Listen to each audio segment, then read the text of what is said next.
அல்ஹம்துலில்லாஹி ரபில் ஆலமீன். அல்லாஹும்ம ஸல்லி அலா முஹம்மதின் வலா அலி முஹம்மதின் வபாரிக் வசல்லிம் அலைஹி.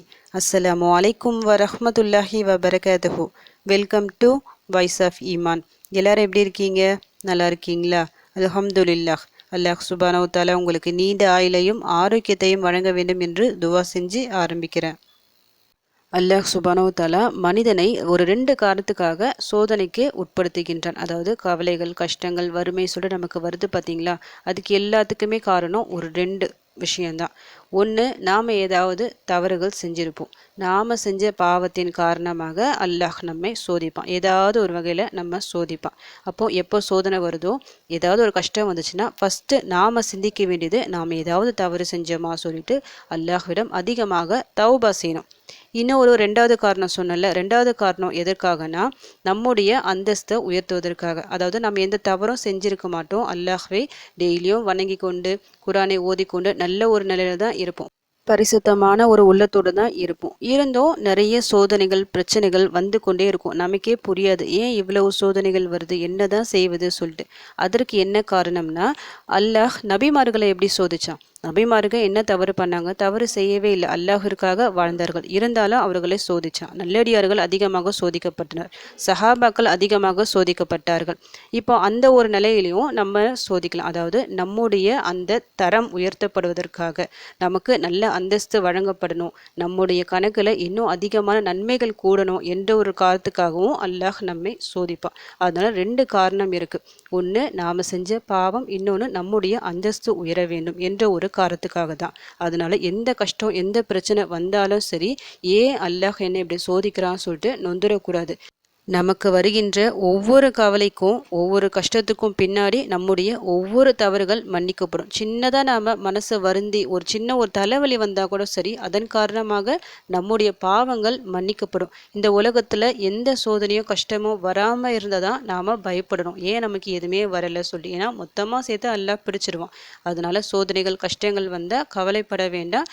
கண்டிப்பாக அதற்கு எல்லாத்துக்குமே சொல்யூஷன் அல்லாஹ் தந்திருக்கிறான். எந்த ஒரு சோதனையிலும் அல்லாஹை வணங்கி கொண்டு அவனை நினைத்து கொண்டு இருக்கும்போது அந்த சோதனை ஒன்றும் இல்லாமல் போயிடும். கஷ்டங்கள் வரும்போது அதிகமாக தௌபா செய்யுங்க. தௌபா செஞ்சுக்கிட்டே இருங்க. இதன் காரணமாக நீங்கள் அறிந்தோ அறியாமலோ செய்த பாவங்கள் மன்னிக்கப்படலாம். பாவங்கள் மன்னிக்கப்பட்டாலே உங்களுடைய அந்தஸ்து உயர்த்தப்படும், நன்மை அதிகமாக கூடும். இதன் காரணமாக என்ன முசீபத்துகள், பிரச்சனைகள் இருந்தாலும் அது எல்லாமே ஒன்றொன்னா விலைக்கு போய்விடும். அது மட்டும் இல்லை, அல்லாஹ் நிறைய சிறப்பான நாட்கள், சிறப்பான மாதங்களை நமக்கு கொடுத்திருக்கின்றான். இந்த நாட்களில், இந்த மாதங்களில் நாம் அதிகமாக நன்மைகளை ஈட்ட வேண்டும் என்ற ஒரு அடிப்படையில் இப்போ நாம் எந்த மாதத்தில் இருக்கிறோம்? ரமதான் மாதத்தில் இருக்கிறோம். நாம் செய்கின்ற ஒவ்வொரு கூலிக்கும் கணக்கிலடங்கா கூலிகள் நமக்கு இஷ்டத்துக்கும் கிடைக்கும். ஒவ்வொரு அமலுக்கும் அவ்வளவு கூலிகள் கிடைக்கும். அதனால இந்த ஒரு மாதத்தை சரியாக நம்ம பயன்படுத்தி கொண்டால், இந்த ஒரு மாதத்தில் நம்முடைய கணக்கில் எக்கச்சக்கமான நன்மைகள் ஏறிக்கொண்டே போகும். இதன் காரணமாக நம்முடைய கஷ்டங்கள், பிரச்சனைகள் எல்லாமே தீரும். நம்ம சொல்லவே வேணாம், இந்த கஷ்டம் இருக்குது, இதை தீர்க்கணும் சொல்லிட்டு. அல்லாஹ்வே எல்லாமே பார்த்துருக்கிறான்ல, பார்த்து கொண்டு தான் இருக்கிறான். நம்முடைய நன்மைகள் காரணமாக, நாம் செய்கின்ற அமல்களின் காரணமாக நம்முடைய அந்தஸ்தை பல மடங்கு உயர்த்துவோம். அதனால் இந்த மாதத்தின் ஒரு நாளை கூட வீணாக்காமல் உங்களால் முடிஞ்ச அளவுக்கு இஷ்டத்துக்கும் அமல்களை செய்யுங்க. நல்லா துவாக்களை ஓதுங்க, திக்ருகள் எடுங்க. நிச்சயமாக உங்கள் கஷ்டங்கள், பிரச்சனைகள் எல்லாமே லேசாகும். நம்ம சேனலில் நிறைய சிறப்பான துவாக்கள், திக்ருகளை போட்டுட்டு வரும். அந்த வகையில் இன்றைக்கி சின்னதாக ஒரு வரி துவாவை தான் நான் சொல்ல போகிறேன். இந்த துவாவை சொல்ல ரொம்ப சிரமம் இல்லை. சொல்வதற்கு ஜஸ்ட் ஒரு நொடி தான் ஆகும். ஆனால் அந்த ஒரு நொடியில் கோடிக்கணக்கான நன்மைகளை பெற்றுத்தரக்கூடிய அழகிய துவா இது. இந்த மாதத்தில் இதை ஓதும்போது எக்கச்சக்கமான, நம்ம கனவுல கூட நினச்சி பார்க்க மாட்டோம் இவ்வளோ நன்மைகள் இந்த ஒரு செகண்டில் நமக்கு கிடைக்கும் சொல்லிட்டு. அவ்வளோ நன்மைகளை அள்ளி தரக்கூடிய ஒரு துவா இது. அவசியம் ஒவ்வொரு நாளும் ஓதிட்டு வாங்க. ஒவ்வொரு தொழுகைக்கு பிறகு நீங்கள் ஓதலாம், சஹர் நேரத்தில் ஓதலாம், இஃப்தார் நேரத்தில் ஓதலாம், எல்லா நேரத்துலையும் ஓதுங்க. நீங்கள் ஒரு முறை ஓதுனாலே அவ்வளவு பலன் இருக்குது. அந்த துவாவை நான் ஓதி காமிக்கிறேன். இந்த துவா ஓதுவதால் நமக்கு என்ன நன்மை, அதை துவா சொல்லிட்டு சொல்கிறேன். துவா என்னன்னா, அல்லாஹும்மக்ஃபிர்லில் முஃமினீன வல் முஃமினாத். அல்லாஹும்மக்ஃபிர்லில் முஃமினீன வல் முஃமினாத். என்ன கேட்குறோம் இந்த துவாவில் நாம் அல்லாஹும்ம ஃபிர்லி, அல்லாஹும்ம ஃபிர்லினா யா அல்லாஹ் என்னை மன்னித்து விடு. அதாவது நமக்காக அல்லாஹ்விடம் பாவ மன்னிப்பு கேட்குறோம். இந்த நோன்புல கண்டிப்பாக நாம் செய்ய வேண்டிய துவாக்களில் முக்கியமான துவா தௌபா துவா தான். ஒவ்வொரு நாளும் நாம் தௌபா செஞ்சுக்கிட்டே இருக்கணும். தௌபா செய்யாமல் நம்முடைய பாவங்கள் மன்னிக்கப்படாமல் இந்த மாதத்தை நாம் கடந்து போயிடக்கூடாது.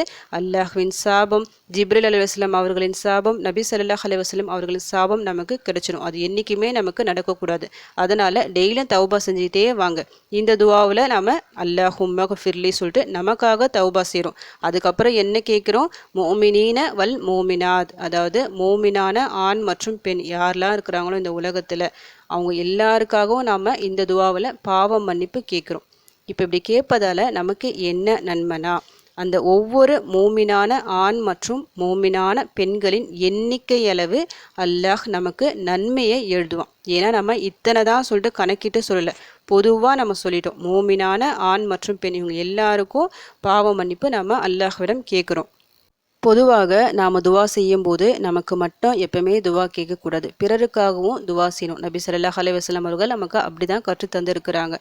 பிறருக்காக நம்ம துவா கேட்கும் போதெல்லாம் ஒரு மலக்கு நம்ம பக்கத்தில் உக்காந்து அவங்களுக்காக நாம் என்ன கேட்குறோமோ இவங்களுக்கும் அதே மாதிரி கிடைக்கட்டும் சொல்லிட்டு அல்லாஹ்விடம் துவா செய்வாங்களாம். மலக்குமார்களின் துவா நமக்கு கிடைப்பது என்பது பெரிய விஷயம்.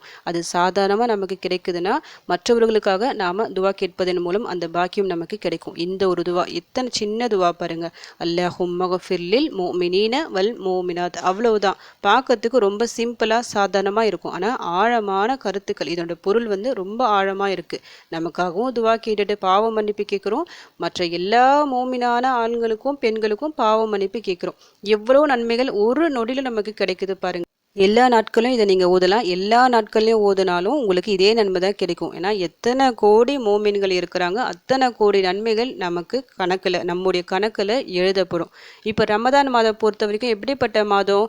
நாம் ஒரு அமல் செஞ்சாலே 700 மடங்கு இல்லைன்னா அதை விட அதிகமாக கூலிகள் கிடைக்கும். அப்போ எவ்வளவு கூலிகள் இந்த ஒரு சின்ன துவாவை சொல்வதால் நமக்கு கிடைக்கும் சொல்லிட்டு பார்த்துக்கோங்க. நம்மளால் கணக்கு கூட போட்டு பார்க்க முடியாது, அவ்வளவோ அதிகமாக நன்மைகள் கிடைக்கும். இப்போ இவ்வளோ நன்மைகள் நம்முடைய கணக்கில் எழுதப்படுது, நம்முடைய பாவங்களும் மன்னிக்கப்படுது. அப்போ என்ன நடக்கும்? அடுத்தது நம்மை சுற்றி இருக்கிற எல்லா கஷ்டங்களும் கவலைகளும் முசீபத்துகளும் விலகி போயிடும். இந்த நன்மையின் காரணமாக அல்லாஹ்விடம் நாம் என்ன தேவை கேட்டாலும் அந்த தேவையை அல்லாஹ் நிறைவேற்றி தருவான். அதனால குறிப்பிட்ட ஒரு எண்ணிக்கை வச்சு ஓதிக்கிங்க. ஒரு 100 முறை ஓதுனாலே எக்கச்சக்கமான நன்மைகள் நமக்கு கிடைக்கும். இதன் காரணமாக நம்முடைய எல்லா தேவைகளும் நிறைவேறும், கஷ்டங்களும் நீங்கும். இந்த ஒரு துவாவை மனப்பாடம் செஞ்சு வச்சு ரமதான் மாதம் முழுக்க ஓதிட்டு வாங்க. இன்ஷால்லா உங்கள் பிரச்சனைகள் தீரும். இந்த துவாவின் மூலமாக உங்கள் கஷ்டங்கள் கவலைகள் எல்லாம் தீரணும்னு சொல்லிட்டு உங்களுக்காக நானும் துவா செஞ்சுக்கிறேன். எனக்காகவும் என் குடும்பத்திற்காகவும் நீங்களும் துவா செஞ்சுக்கிங்க. அல்ஹம்துலில்லாஹ். இந்த வீடியோ உங்கள் எல்லாருக்கும் யூஸ்ஃபுல்லாக இருந்துக்கும்னு நினைக்கிறேன். நீங்கள் தெரிஞ்ச இந்த விஷயத்தை மற்றவங்களுக்கும் எத்தி வைங்க. இதன் மூலம் அவர்களும் பலனடையலாம். இன்ஷா அல்லாஹ். அடுத்த பதிவில் சந்திக்கலாம். ஜஸக்கல்லாஹு கைரன் கசீரா. அஸ்ஸலாமு அலைக்கும் வரஹ்மத்துல்லாஹி வபரகாத்துஹு.